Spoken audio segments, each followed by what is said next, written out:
Okay. అప్పటి నుంచి ఈయన శత్రువు అయ్యి బిగిన్ చేశాడు. దానికి తెలుగుదేశం పార్టీ అప్పటికి బాగా సంక్షోభంలో ఉంది. ఏంటి నా పరిస్థితి అనే కొట్టుకుంటుంది.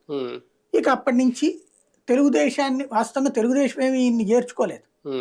కానీ తెలుగుదేశానికి ఫేవరబుల్గా ఉండటం ద్వారా అప్పటికి మీరు చూస్తే 2019 ఎలక్షన్స్ ముందు కొన్ని పత్రికల్లో ఈనాడు, ఆంధ్రజ్యోతి, వీటిలో ఈయన వైసీపీ అభ్యర్థి కాబట్టి ఈయన ఏ బ్యాంక్ ఎంత ఎగ్గొట్టాడు, ఏం జరిగింది, ఎలాంటి కుంభకోణం అని చెప్పి రాసుకొచ్చారు. ఈవెన్ నాగబాబు కూడా అప్పుడు కుంభకోణాల గురించి మాట్లాడింది కదా, ఈ కుంభకోణాలు పవన్ కళ్యాణ్ గారి అయిపోయింది కదా. ఒక రకంగా అప్పుడు ఈయన ప్రత్యర్థి కదా, నాగబాబు గారికి ప్రత్యర్థి కదా, కాబట్టి అప్పుడు ఫుల్ ప్లేట్ ఈయన తిట్టిపోసిన వాళ్ళంతా. ఎప్పుడైతే ఈయన ఇక అప్పటి నుంచి జగన్ తిట్టడం బిగిన్ చేశాడు, అప్పటి నుంచి ఈయన ఆస్థాన విదూషకుడు అనకూడదు, పదం ఏదో ఉంటుంది, ఆస్థాన విద్వాంసుడు. ఈయన విదూషకుడు అంటే కమెడియన్, విద్వాంసుడు అంటే మేధావి, ఏదో ఒక వాయిద్యంలో నైపుణ్యం, ఈయనకి తిట్టడంలో నైపుణ్యం ఉంది. అది వినియోగించుకున్నారు వాళ్ళు అప్పటి నుంచి ఇప్పటిదాకా.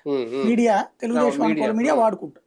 ఆ వాడుకోవడం చంద్రబాబు గారికి దగ్గర చేసింది. ఓ రకంగా చంద్రబాబు గారు వన్ సైడ్ లవ్ అని చెప్పి పవన్ కళ్యాణ్ ఎట్లయితే దువ్వి తెచ్చుకున్నారో అట్లాగే ఈయన తెలుగుదేశాన్ని దువ్వి వాళ్ళ దగ్గరికి వెళ్ళగలిగాడు.